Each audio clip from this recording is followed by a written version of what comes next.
Hello all, big pass லைவ்ல என்ன நடக்குதுன்னு பார்க்கலாம். ஸ்ருதிகாவுக்கும் டிக்விஜய்க்கு வந்து ஒரு பெரிய சண்டை ஆயிடுச்சு. போன வாரம் நடந்த ஷாப்பிங் டாஸ்க்ல, அதாவது ரேஷன் டாஸ்க்ல வந்து டிக்விஜய் கிட்ட வந்து சில வெஜிடபிள்ஸ்லாம் இருக்கு, ஆலு கோபிலாம் வந்து டிக்விஜய் தான் வச்சிருந்தாரு. ஸோ லாஸ்ட் வீக்கே வந்து ஸ்ருதிகா அதை சமைக்க கேட்டிருந்தாங்க ஹவுஸ்க்காக. ஸோ என்டையர் ஹவுஸ்க்காக தான் வந்து கேட்டாங்க. ஆனால் அது தர முடியாதுன்னு சொல்லிட்டு டிக்விஜய் சொல்லிட்டாங்க. ஸ்ருதிகா அப்பவே வந்து சொன்னாங்க, இது வீட்டுக்காக எல்லாருக்குமே தானே கேட்குறேன், ஸோ நீங்கள் அப்படியே தர மாட்டேன்றீங்கன்னு சொல்லிட்டு ஒரு சண்டை நடந்தது. ஸோ அதோட கண்டினியூஷன் மாதிரி தான் வந்து இன்னைக்கு சண்டை எனக்கு தோணிடுச்சு.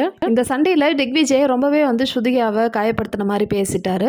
ஸோ இந்த சண்டைக்கு நடுவில் சாஹத் வந்து கமெண்ட்ஸ் பண்ணிட்டு இருந்தாங்க. ஸோ அந்த டைமில் வந்து மற்ற ஹவுஸ்மேட்ஸ்லாம் கேட்குறாங்க, அதாவது எஸ்பெஷலி சாரா கேட்குறாங்க, நீ எதுக்கு இந்த சண்டைக்கு நடுவில் போகிறேன்னு சொல்லிட்டு சாரா கேட்கும்போது, ஆல்ரெடி ஸ்ருதிகா அதை பற்றி என்கிட்ட சொல்லியிருந்தா, எனக்கு தெரியும் இந்த விஷயம், அதனால தான் வந்து நான் கேட்குறேன்னு சொல்லிட்டு சாஹத் வந்து கேட்டாங்க. ஸோ மற்ற ஹவுஸ்மேட்ஸ் எஸ்பெஷலி கரண், ஷும் எல்லாருமே, பக்கு கூட வந்து உட்காந்து பார்த்துட்டு தான் இருந்தாங்க அவங்க சண்டையை.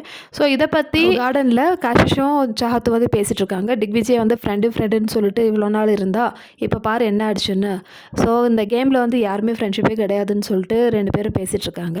டிக்விஜய் வந்த புதுசில் ஸ்ருதிகா கிட்ட தான் வந்து ரொம்பவே கம்பெனி ஆனார். அது மட்டும் இல்லை, ஸ்ருதிகாவை நல்லாவே சப்போர்ட் பண்ணிட்டு இருந்தாங்க. ஆல்ரெடி இந்த கரணும் ஷில்பாவும் பண்ணுற டார்ச்சரில் நொந்து போயிருந்த ஸ்ருதிகா டிக்விஜய் வந்ததுக்கப்புறமேட்டு கொஞ்சம் ரிஃப்ரெஷ்ஷாக வந்து ஃபீல் பண்ணாங்க. அதுக்குள்ளே டிக்விஜய் போன வாரம் டைம் கோட் ஆகிட்டாரு. ஸோ அதில் வேற கரண் பேச்சு கேட்டு தான் வந்து நிறைய நடந்தார் டிக்விஜய். ஸோ அந்த சம்பவத்துக்கு அப்புறமேட்டு ஸ்ருதிகாவுக்கும் டிக்விஜய்க்கும் நடுவில் வந்து ஒரு கேப் வந்திருக்கு.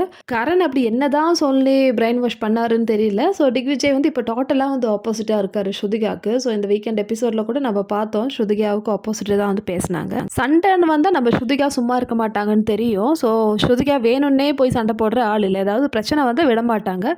சும்மா பார்த்துன்னு என்ன பிரச்சனை அப்படின்னு சொல்லிட்டுலாம் பார்த்து இருக்க மாட்டாங்க, இறங்கி செய்வாங்கன்னு சொல்லலாம். அதுதான் நடந்திருக்கு. இப்போ 50 நாளுக்கு அப்புறமேட்டு இப்போ தான் வந்து எல்லாருமே வந்து இண்டிவிஜுவலாக ப்ளே பண்ண ஆரம்பிச்சிருக்காங்க ஓரளவுக்கு. எஸ்பெஷலி ஸ்ருதிகா வந்து இறங்கியிருக்காங்க தனியாகவே. இந்த சண்டையோட டீட்டெயில்ஸ் வந்து எபிசோடில் பார்க்கலாம். ஸோ ஆஸ் யூஷுவல் இந்த வீடியோ பிடிச்சிருந்த சேனல் லைக் பண்ணுங்கள், ஷேர் பண்ணுங்கள், சப்ஸ்கிரைப் பண்ணுங்கள். இதே மாதிரி அடுத்த வீடியோவில் பார்க்கலாம்.